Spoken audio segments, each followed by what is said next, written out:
Okay, so here's a demonstration of the project that I want you working on throughout this week.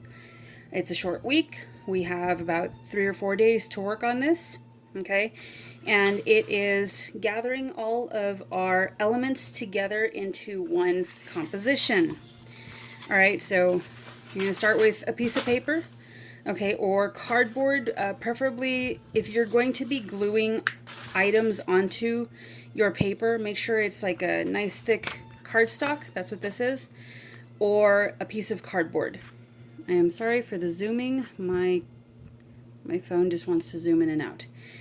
All right, I'll try not to move too much. So I have my materials gathered that I want to use for this, okay? So I have some foil, I have some netting that like some vegetables came in. I have a little cardboard box. I have an egg carton. You do not have to use these same exact items. Remember, the assignment is a landscape or a cityscape or a spacescape, which is what I'm going to do. Like I'm choosing a spacescape.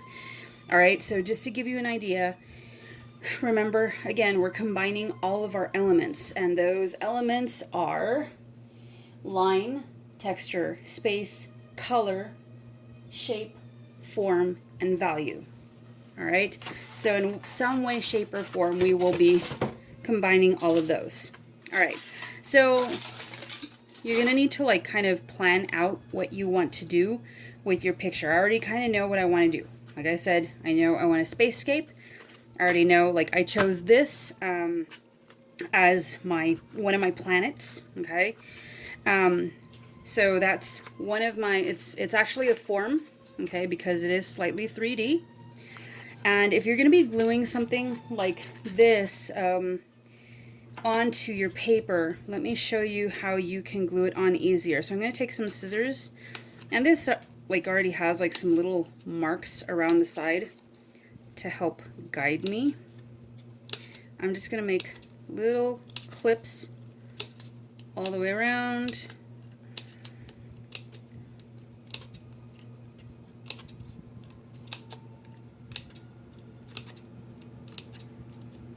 So if you're using like a paper towel tube, anything that has an edge like this, you need to create more surface area so that it can stay on your paper.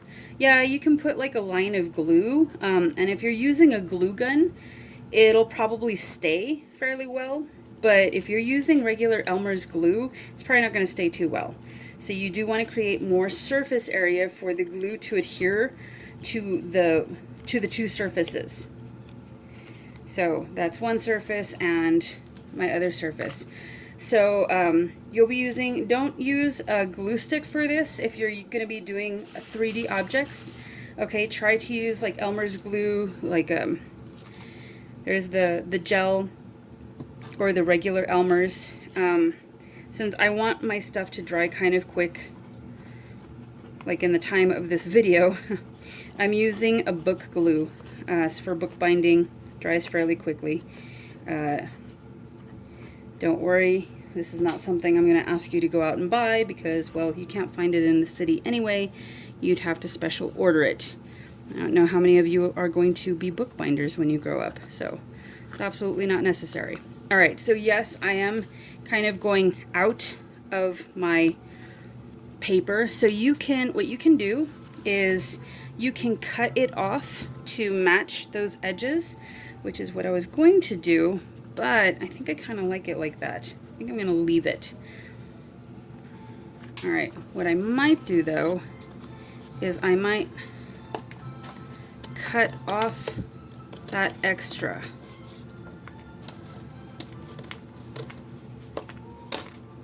Okay, the stuff that does not need to adhere to the paper. So move that aside. All right, so I have that. And what I wanted to do for this one planet, I have foil, and I wanted that as my texture. So I'm not going to crumple it up yet. Again, I'm going to take my glue, Elmer's glue will be fine. If you have like a low temperature glue gun, that might be a little bit better. Just please don't burn yourself. All right, make sure that you are not burning yourself. So I am gonna kind of crumple it up here. And it is definitely gonna go over the edge. So I'm gonna want to find the edge. I'm gonna let that dry a little bit, all right, before I cut. And make sure that you are using scissors that you can use on paper and or foil, all right? If anybody in your family does anything with fabric, make sure you do not get a hold of their fabric scissors. You do not cut paper or foil with fabric scissors. Those are very specific. All right, so here's my made up planet, okay? Like I said, I'm gonna let it dry a little bit. I'm gonna move the foil for right now. Actually, so I'm gonna, no, you know what? Let me cut the foil now so I can work around it. So I'm rubbing around the edge so I can see where to cut off my foil. So now I'm very carefully, make sure that you don't cut your paper. Okay, if this is something you're gonna do, this is just an example of something that you can do for your texture, for your paper. If you're doing a spacescape, say you want to use foil for your cityscape, you know, maybe you want to use foil for big, tall, shiny buildings that have mirrors on them. All right, so now, actually, I think for that, I'm just going to fold this back underneath. All right, that might add a little bit of stability. So I'll probably go back in and glue that down a little bit better in a little bit. All right, so I've got form, I've got texture, okay? For shape, maybe I want another planet down here, but I'm just gonna outline it, okay? Circular, something circular. There's my bottle of glue, I'm trying to find my pencil. Okay, so I'm just gonna outline it. And that's where you can add value. I know it's hard to see because this is navy blue paper. All right, but I'm gonna, let's see, what do I have? Got my crayons here. So you can use your crayons if you're on a dark piece of paper. You can use your crayons, your lighter colored crayons, to start adding those highlights, those midtones. Remember what we went over last week? All right, remember it's not in a straight line. You're kind of going with the curvature of your shape to make form, but we have shapes down here too. All right, so if you're doing a form, you've pretty much covered shape. You have no forms and you have no shapes either.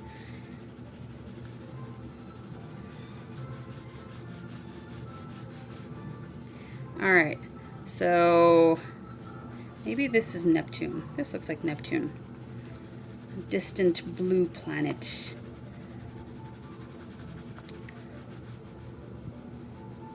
The Enigma planet. It's so far out there.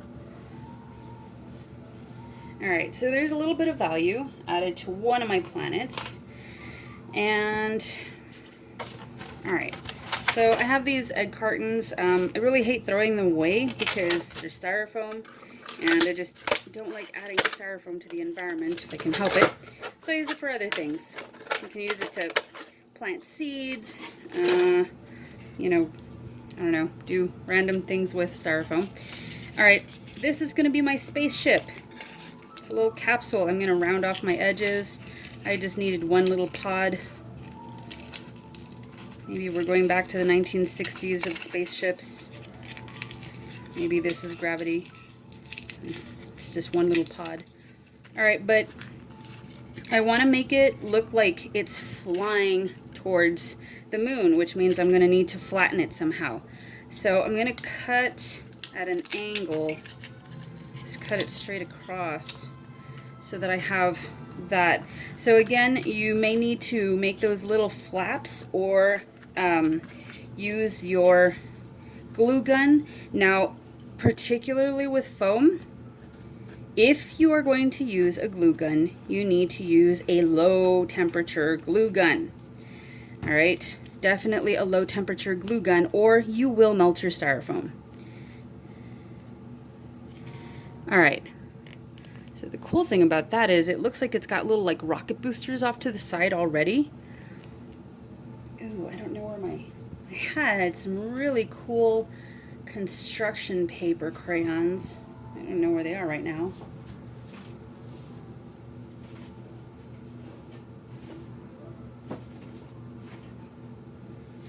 But I do have some chalk. So if you have like some, Dollar Tree chalk, I know a lot of times at Easter people get chalk for Easter to chalk all over. This thing needs to focus. All right, so I have some chalk. You can use that, especially if you're working on dark paper. So here's some of my color. I'm gonna add some flames back behind it. It's taking off. It's looking for signs of life on other planets. All right, looks a lot brighter in real life. I don't know why it's not too bright right now. All right, so I have that. I have this. What do I want to do with this? I don't know. Ooh, okay. Actually, so a lot of this is experimentation, and I had looked at this before, and this is kind of what I wanted to do with it. For anybody that's interested in like theatrical makeup, you could definitely use this to make like a fish scale look on your face with makeup. Just don't glue it to your face. This is supposed to give you the texture. So this is more texture that I'm adding, and I'm cutting off a small little piece.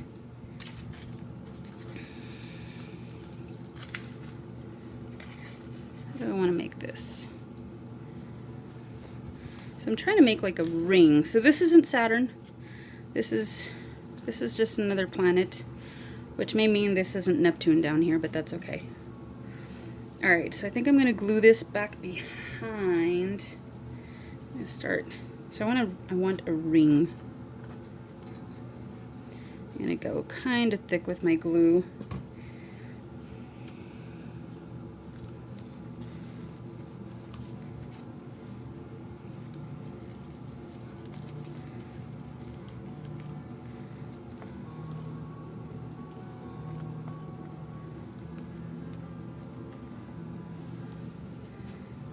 I'm going to let that dry a little bit. I think I want something else on top of my egg carton space pod. Don't have any clear anything. Darn. That's okay. Alright, so since I don't have what I was looking for, actually I don't really know what I'm looking for, I am going to find, no, I have silver. Alright.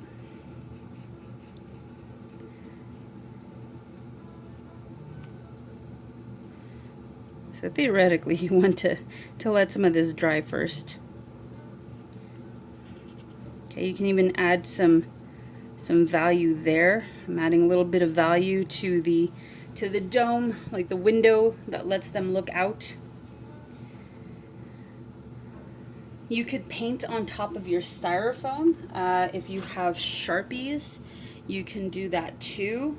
Just be careful, because again, Sharpies might tend to, no, it's spray paint. Spray paint will melt your styrofoam as well. So the hot glue gun, because it's hot, and the spray paint, because of the aerosols in the spray paint, will melt styrofoam if you spray it up close. So you can use Sharpies, paint, pencils won't really work, chalk won't really work, crayons might work, but you're also going to risk squishing your styrofoam.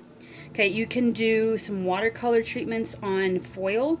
You can do Sharpie on foil.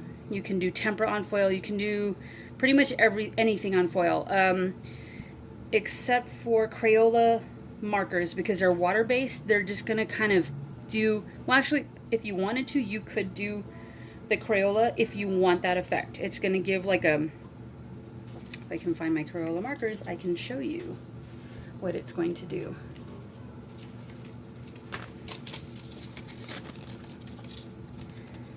So I have my markers. They're not the big ones, but that's okay.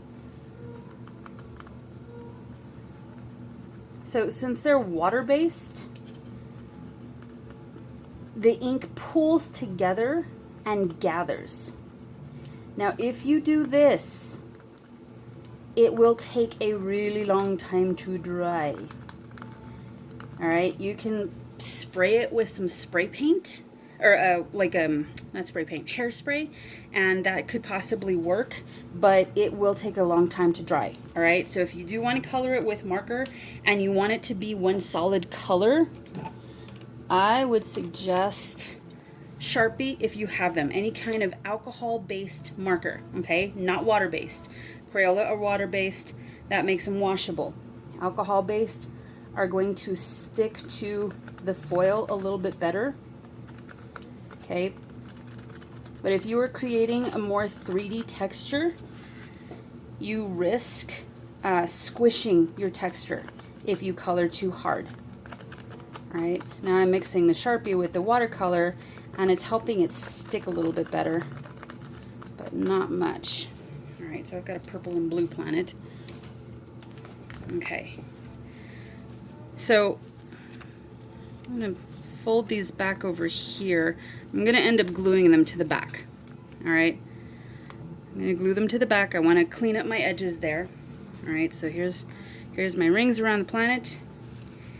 Here's my space. Now, there is one last thing that I definitely wanted to do. And for that, so space just kind of looks, and also, so we're talking about space, not just space, outer space. Remember, one of our elements is space, like foreground, middle ground, background. All right, so our little planet down here is small. It's in the background. All right, this is, or maybe even in the middle ground. It may be in the middle ground because it's not terribly big. It's about the same size as our spaceship. All right, but we need something in the background. And so I have some watered down acrylic paint. And you can do this with tempera. All right. You don't have to have acrylic. Again, Dollar Tree will have stuff like this, or if you have something like this at home, if you have any kind of art kit. Okay, just for this, I suggest you go outside or someplace where you can make a mess, and it'll be easy to clean up. All right, if you're using tempera paints, it will be easy. If you're using acrylic, be very careful. All right, I have acrylic, but again, this is like my art workspace for school, so you can use an old paintbrush or an old toothbrush. Please make sure it is an old toothbrush that's nobody's using anymore, or a toothbrush that you bought specifically to clean things or for art projects. All right, toothbrushes can come in handy. I think I don't have any laying around right now, so I have a paintbrush. I'm suggesting a toothbrush if you don't have a paintbrush. So you want kind of a stiff brushed paintbrush. All right, stiff bristles. All right, you don't want something with real soft bristles or a lot of bristles. So probably even the cheaper paintbrushes will help with this. So what you can do, and I watered it down, okay. I'm going to very carefully tap, and I'm avoiding my planet because the stars are in the background.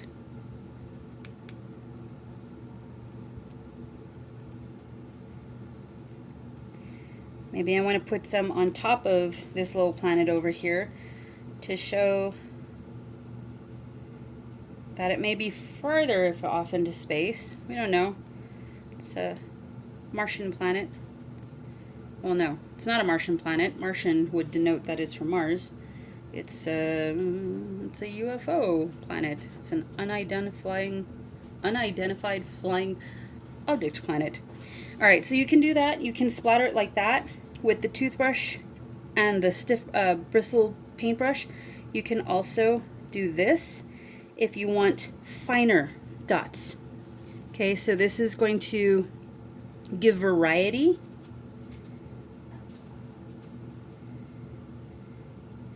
Okay, and I've even got a few tiny little stars on top of my jet fuel, my rocket streak. Okay, you can try different colors, all right? Remember, stars are different colors depending on their age, okay? And also depending on the atmosphere. All right, so I just have the white mixed up with the water for right now, but I'm gonna leave that, okay?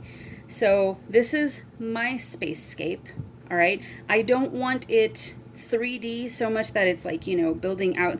It should be able to like easily hang on a wall and you can still look at it, like you can see the picture. It should not be a sculpture, all right? It should not be a freestanding sculpture. This needs to be something with a little bit of texture, a little bit of, 3D-ness, but that would go on a wall, okay?